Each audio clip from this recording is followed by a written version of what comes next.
Hola, muy buenas tardes a todos. Agradecidos por conectarse en la tarde de hoy para iniciar ahora con esta nueva iniciativa del Grupo Leti sobre anticoagulación en traumatología, donde hemos preparado una serie de webinars que vamos a ir revisando progresivamente el uso de anticoagulantes orales en cirugía traumatológica. Para iniciar con la actividad de hoy, pues vamos a recibir al doctor José Marval, quien es cardiólogo ecocardiografista, egresado de Ascardio con sede en Barquisimeto y CEO de Atimed en Cumaná, Estado Sucre. Bienvenido, doctor Marval. Gracias por acompañarnos. Muchas gracias a ustedes y muchas gracias a Leti por esta oportunidad. Sean todos bienvenidos a este webinar.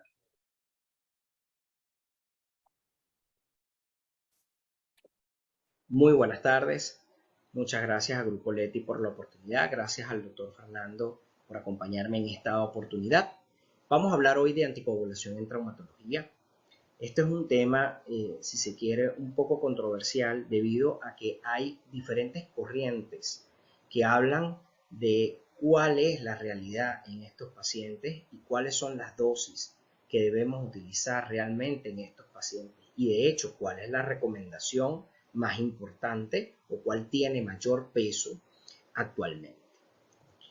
Para ello, entonces, vamos primeramente a reconocer la molécula. En este caso vamos a hablar de rivaroxaban, cuáles son sus indicaciones y contraindicaciones, qué nos dicen las guías CHEST. Vamos a presentar la molécula que tenemos ahora en el mercado y vamos a analizar el estudio récord, el estudio matriz de donde salen todas estas recomendaciones y que posteriormente cobraron aún mayor peso cuando se hicieron los análisis post-hoc, que también los vamos a ver, y finalmente daremos unas recomendaciones. Vamos a recordar que esto está enmarcado en un grupo de presentaciones que vamos a ir haciendo a lo largo de las siguientes semanas y que van a contar con todo nuestro apoyo para ustedes.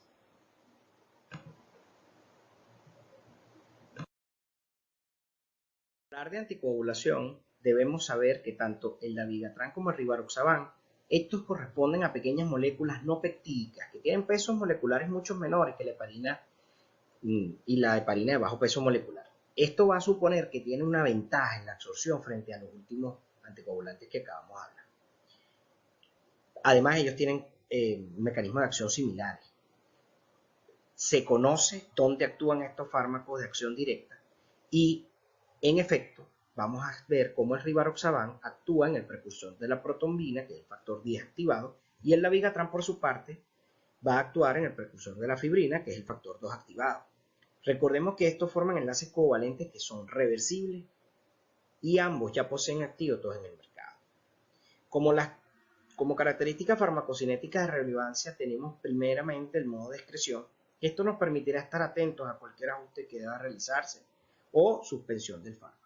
Y otro aspecto importante es su biodisponibilidad oral, que sabemos que para rivaroxaban no es conocida en humanos totalmente, pero se estima que está disponible entre el 60 y el 90% en sangre. Y su acción de pico máximo, su acción máxima, vamos a tenerla disponible a las 2 a las 3 horas en comparación con dabigatran, que es entre las 2 y las 6 horas.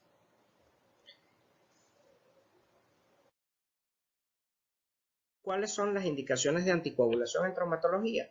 2. Artroplastia de cadera como prevención de embolismo tromboembólico venoso y de embolismo pulmonar, y en el caso de artroplastia de rodilla, igualmente en prevención de evento tromboembólico venoso y de embolismo pulmonar. Contraindicaciones absolutas tenemos muchísimas.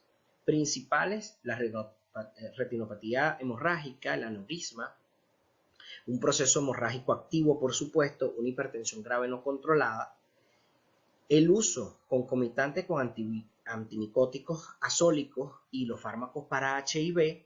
En cardiología se mantiene la contraindicación absoluta en la enfermedad valvular cardíaca, en la estenosis moderada severa de origen reumático y cuando existe trombocitopenia.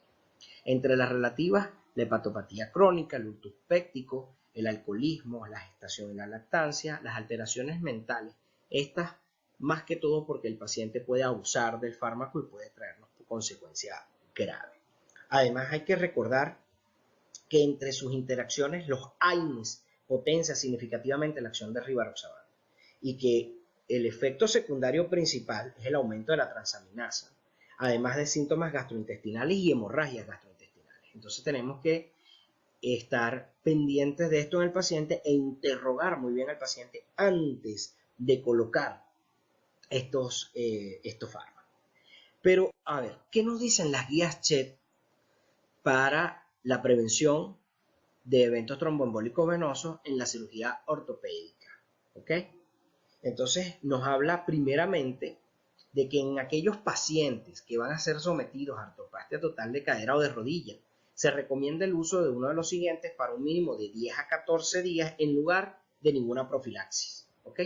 Entonces nombran la heparina de bajo peso molecular, el Fondaparinux, Apixaban, y apenas acá empiezan a nombrar a Dabigatran, a Rivaroxaban, a heparinas de bajo peso molecular no fraccionada, heparina no fraccionada, antagonistas de la vitamina K, aspirina, y todo esto en un grado 1B, o un dispositivo de compresión neumática intermitente con un grado 1C. ¿Ok?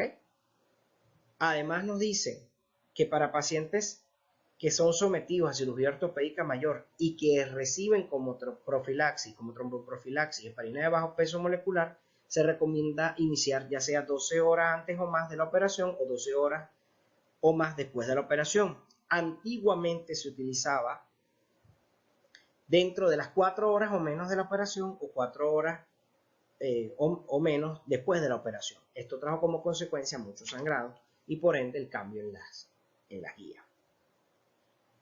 Nos habla también que en los pacientes que van a ser sometidos a artroplastia total de cadera o de rodilla, independientemente del uso concomitante de un dispositivo de compresión neumática intermitente o la duración del tratamiento, se prefiere heparina de bajo peso molecular en comparación con los otros agentes que tenemos como alternativa: Fondaparinux, Apixaban, Dabigatran, Rivaroxaban, todos estos en grado 2B, a aspirina o antagonista de la vitamina K con grado 2C, un grado de recomendación 2C. ¿Por qué hacemos estas tres, o visualizamos estas tres recomendaciones principales? Porque el resto de las recomendaciones son un poquito menos generales, ¿sí? Si se dan cuenta, están poniendo siempre la heparina de bajo peso molecular por encima de cualquiera de los otros anticoagulantes.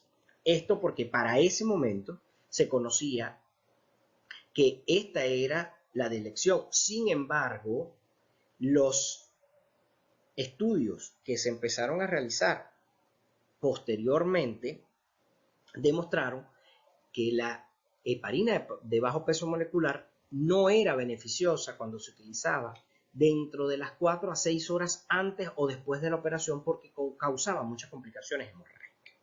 ¿Ok? Presentamos entonces el rivaroxaban del grupo Leti, Azarab de 10 miligramos, que ya está disponible para todos. Vamos a ver entonces el estudio récord. Este estudio, llamado Regulación de la anticoagulación en cirugía ortopédica para prevenir la trombosis venosa profunda y la embolia pulmonar, comprendió 4 ensayos clínicos principales aleatorizados de rivaroxaban para la prevención de la trombosis venosa profunda y la embolia pulmonar en pacientes adultos después de un reemplazo total de cadera o rodilla, y el objetivo del programa fue comparar la eficacia y la seguridad de rivaroxaban oral con enoxaparina para la prevención después de la cirugía en estos tipos de pacientes. La metodología utilizada consistió en randomizar los pacientes en 2 grupos, uno control con enoxaparina y otro grupo con rivaroxaban con características bases militares, y se procedía en el grupo control a iniciar una dosis 12 horas previa a la cirugía y postquirúrgico se cumplía a las 6 u 8 horas con enoxaparina de 40 miligramos, como vemos acá en los estudios récord 1, 2 y 3, y 30 miligramos en el estudio récord 4.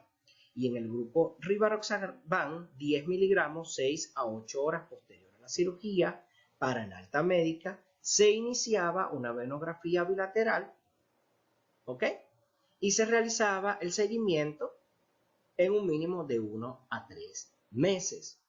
Vemos cómo se mantenía el Rivaroxaban de 31 a 39 días y en el récord 1, en el récord 2, enoxaparina de 10 a 14 días versus Rivaroxaban de 31 a 39 días, y para el reemplazo total de rodillas se utilizó de 10 a 14 días únicamente, con la diferencia de las dosis de 40 y 30 miligramos de Rivaroxaban, de heparina. Antes de pasar con los objetivos del estudio, y vamos a ir viendo todos los análisis de él, vamos a recordar que las dosis tanto de enoxaparina como de heparina de bajo peso molecular fueron contadas a partir del cierre quirúrgico de la herida, ¿ok? Entonces, vemos para el objetivo principal, que era si existía tromboembolisis venosa, sintomática o no, embolismo pulmonar o muerte por cualquier causa, que ocurrió una reducción relativa de riesgo del 70%, con una diferencia de riesgo absoluto de 2.6 veces menos de sufrir el objetivo principal para el estudio récord 1. Para el estudio récord 2, la diferencia de riesgo absoluto fue de 7.3 veces menos de sufrir el objetivo principal, con una reducción de riesgo relativo del 79%. ¿Ok?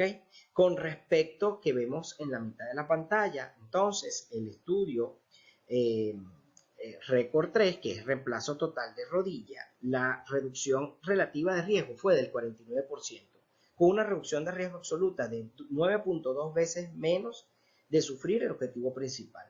Y en el estudio récord 4, a pesar de no existir con el cambio de dosis de enoxaparina, ¿ok?, demostró no ser inferior a enoxaparina con una reducción relativa de riesgo del 31%.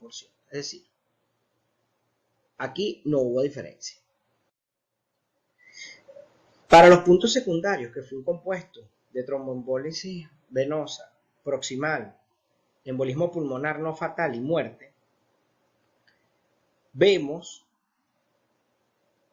que se interpreta como superioridad la reducción relativa de riesgo para los récords 1, 2 y 3. Sin embargo, para el récord 4 no demostró ni ser superior ni inferior, es decir, es igual dar enoxaparina que Rivaroxaban.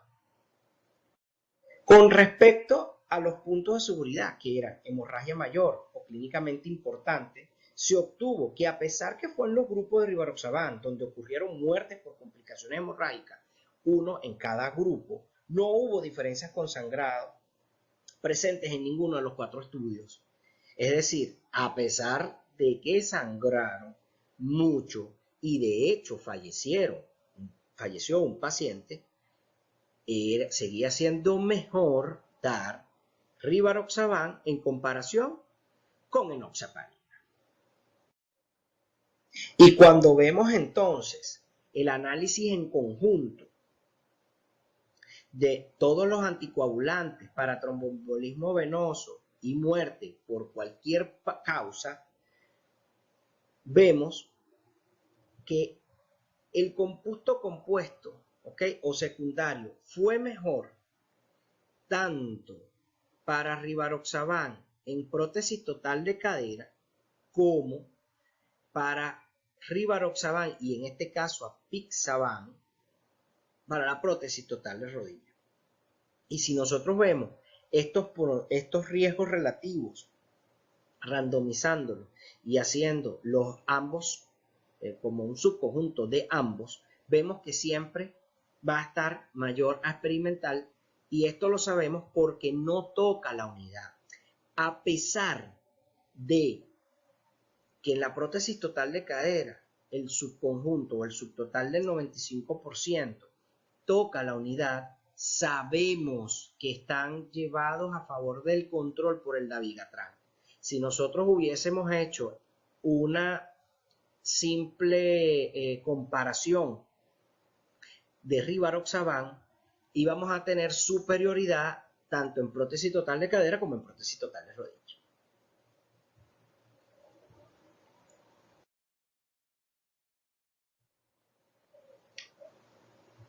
Esto supone que nosotros hasta acá estamos viendo cuáles son la mejor opción que tienen para colocarle un paciente. Vamos a hacer unas recomendaciones y vamos a hacer un cierre final. Entre las recomendaciones, la principal, individualizar cada paciente.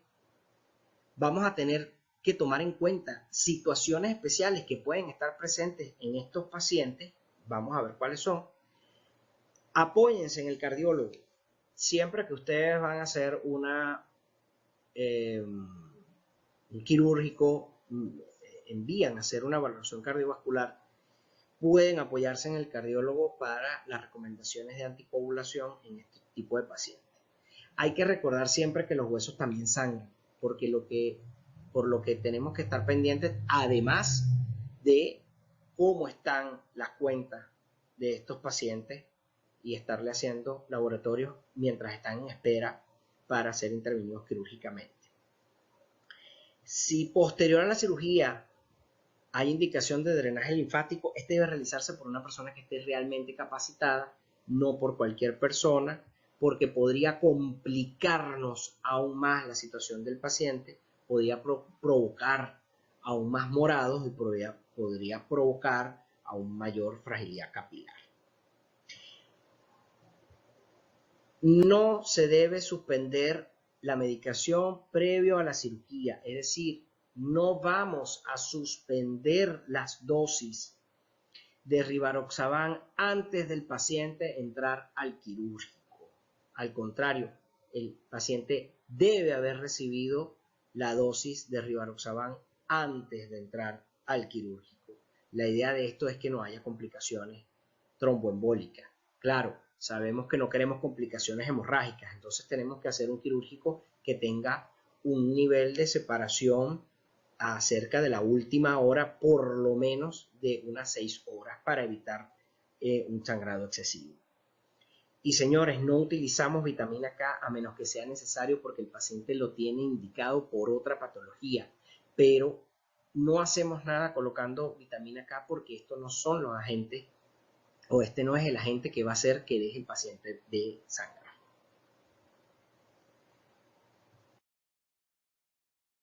Bueno, espero haberlos ayudado el día de hoy con esta charla, aprender a comprender la molécula, que pienso que es lo más complejo, comprender la molécula, de dónde salen las indicaciones que nos dan todos los días en las guías.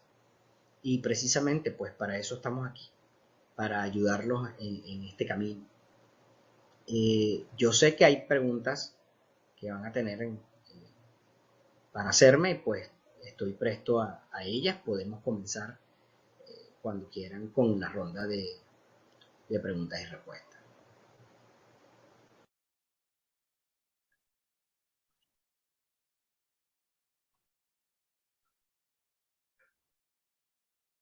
Nuevamente, muchas gracias, doctor Marval, por su excelente conferencia.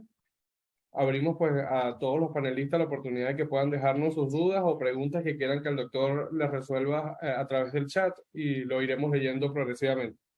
Felicidades nuevamente, doctor. ¿Nos está escuchando? Sí, muchísimas gracias, doctor Fernando. Muchas gracias a Grupo Leti nuevamente por la oportunidad. La idea de esto, ser rápido, sencillo, preciso y conciso, es llevar lo más importante, que el traumatólogo se lleve lo más importante de la parte de prevención de tromboembolismo. Hay muchos errores que se cometen al momento de indicar el medicamento, a lo mejor porque hay confusiones y confusiones que se prestan inclusive en la traducción de las guías.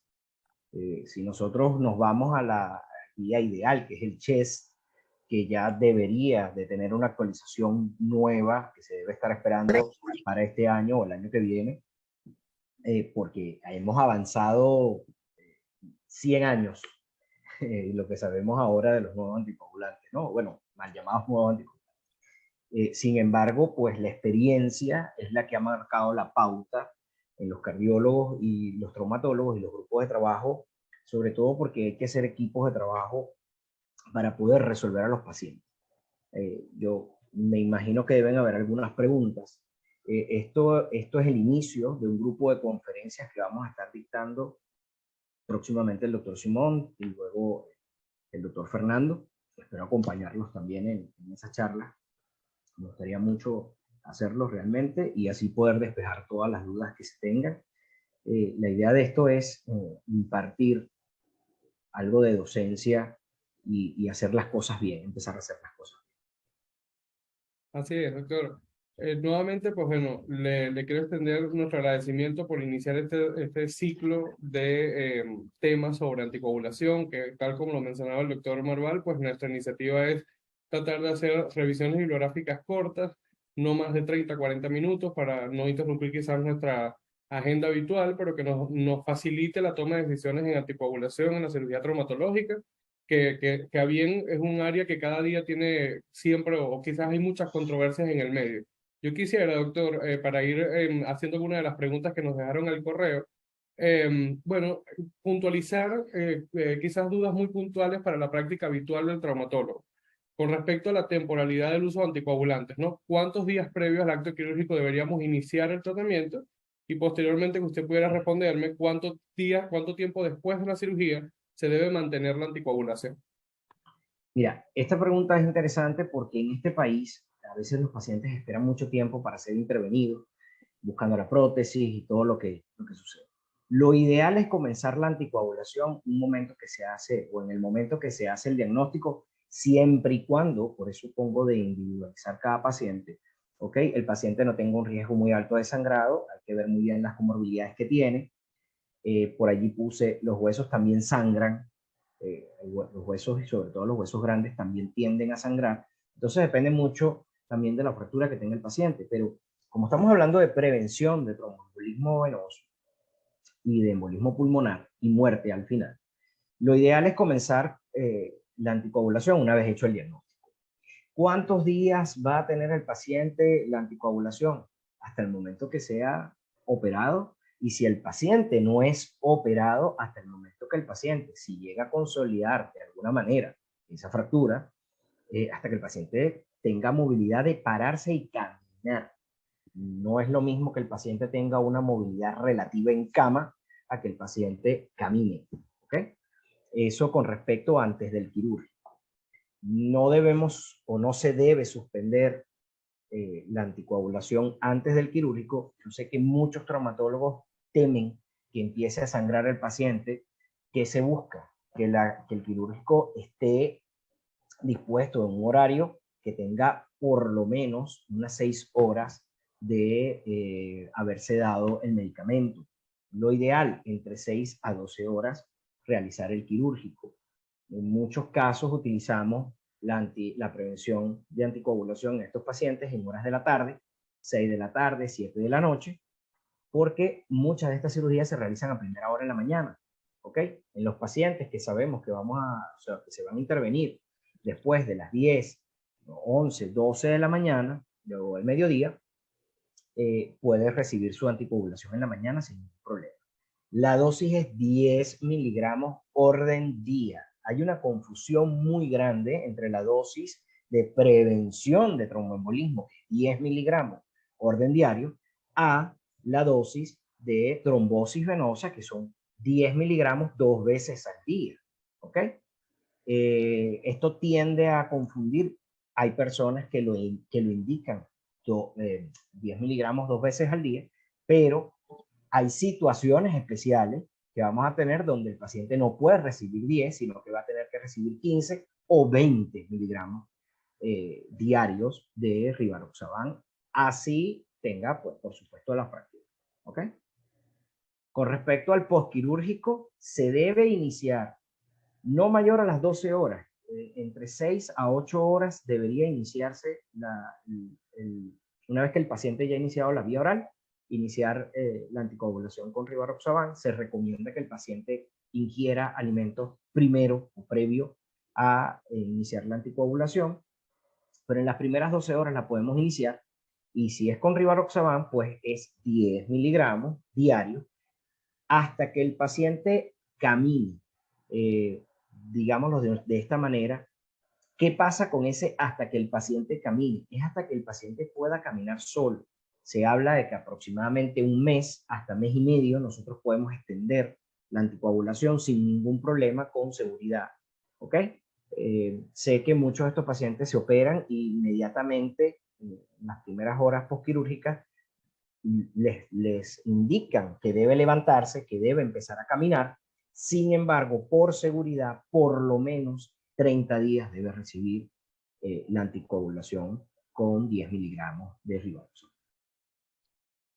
Muchísimas gracias, doctor, por aclarar nuevamente estos puntos. A mí me gustaría, doctor, también que usted ya, la siguiente pregunta que tenía era justamente aclarar la dosis de tromboprofilaxis y en cirugía de cadera, en cirugía traumatológica, perdón, versus trombosis venosa, pero ya usted bien lo aclaró.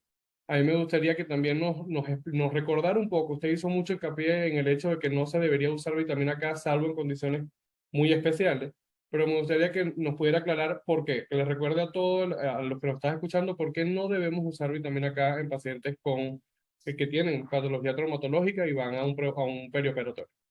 Sí. Primeramente, el hecho de que la vitamina K no me va a actuar en ninguno de los factores que estos productos, ni siquiera dabigatran, ¿ok? Ni apixaban, actúan. Estos son, actúan directamente, ¿ok? En el mecanismo, en el factor 2A, como vieron, el factor 10 de la trombina, y por ende ahí la vitamina K no está haciendo ningún retraso, ¿ok? Lo que sí podemos hacer es más daño al paciente porque las otras cascadas de anticoagulación se van a inhibir, ¿ok? Y va a empezar a chocar el anticoagulante con la vitamina K. Recuerden que estos medicamentos tienen antídotos. No sé si pudiésemos compartir un poco acá la pantalla. Un momento. Ok. Ya estamos Compartir la habilitándolo para que pantalla. pueda compartir la pantalla. Ok. Y veamos entonces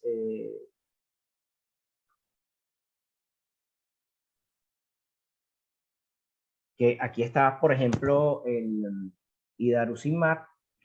Eso es para el Dabigatran. Estos son más o menos los costos, que ese es lo que cuesta la ampolla.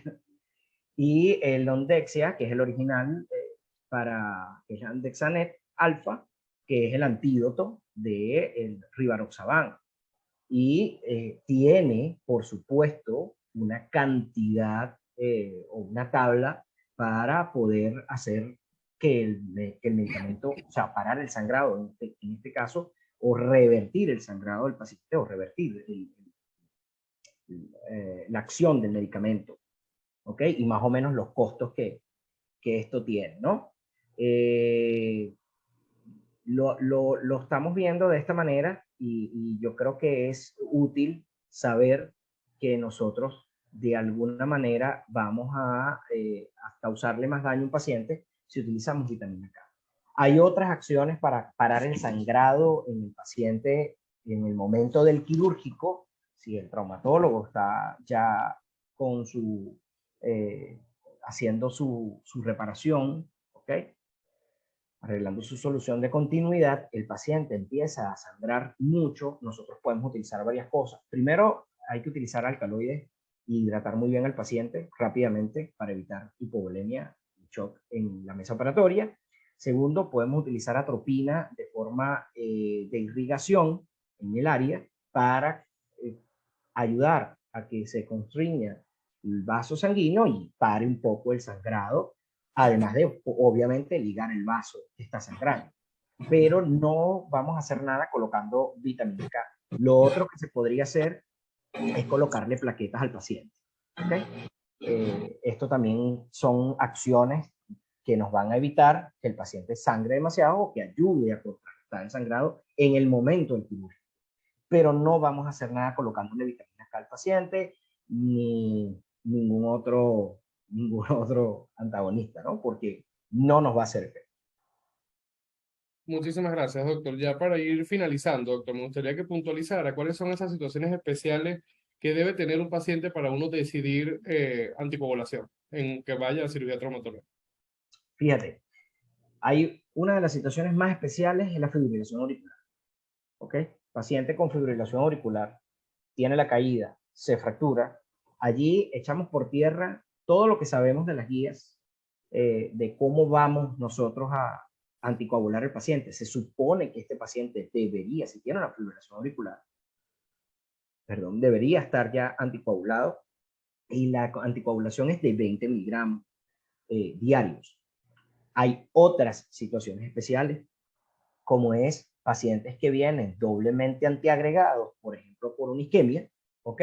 Y aquí vamos a tener que tomar decisiones importantes. ¿Por qué? Porque hay manera de anticoagular al paciente aún utilizando la doble antiagregación plaquetaria y en dosis de seguridad, ¿ok? Pero eso ya corresponde o deben apoyarse más en cardiología, más en el internista, para decidir cuáles son las dosis que se van a colocar en estos pacientes.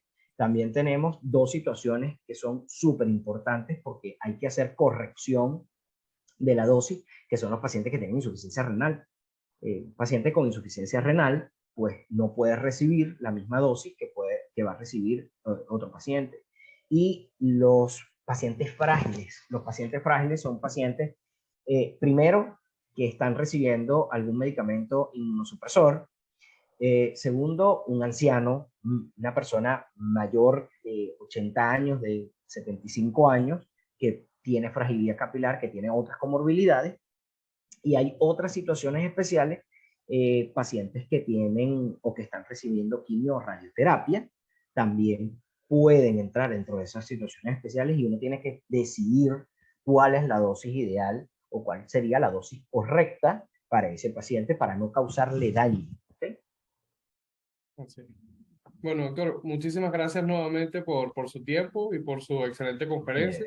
Si alguno de los participantes tiene alguna otra duda más, pues lo podemos ir esperando acá en el chat para seguir conversando un poco con el doctor. Y mientras tanto, me gustaría pues invitar a todos los asistentes a que nos acompañen a la siguiente serie de webinar que vamos a estar desarrollando en los próximos días, en donde vamos a ir hablando principalmente sobre retos en el perioperatorio de fractura de cadera. Para la próxima semana estaremos con el doctor Simón Rodríguez, médico cardiólogo del estado Monagas, quien nos va a conversar un poco sobre fractura de cadera en pacientes con fibrilación auricular, cómo abordar el perioperatorio, tal cual como nos decía el doctor José Marval, es una de esas, pues la principal situación especial en la que nos podemos ver en el manejo preoperatorio de cirugía traumatológica en pacientes que reciben anticoagulación. Y bueno, ese punto lo vamos a tocar próximamente con el doctor Simón Rodríguez. Y posteriormente estaré a cargo del tema de perioperatorio de fracturas de cadera en condiciones especiales, en enfermedad renal crónica, pacientes frágiles y adultos mayores. Y bueno, ahí tendremos la oportunidad de conversar un poco sobre los últimos puntos que nos mencionó el doctor Marval en estas condiciones especiales. Nuevamente, doctor, muchísimas gracias por su tiempo. Acá en el chat, pues, no tenemos ya más preguntas, así que creo que nos podemos despedir y nos vemos entonces la próxima semana en el siguiente webinar. Gracias, doctor Marval, por acompañarnos. Gracias a ustedes, gracias al Grupo Leti por hacer posible esto que ya lo veníamos pensando desde hace mucho tiempo y que es necesario hacerlo con regularidad.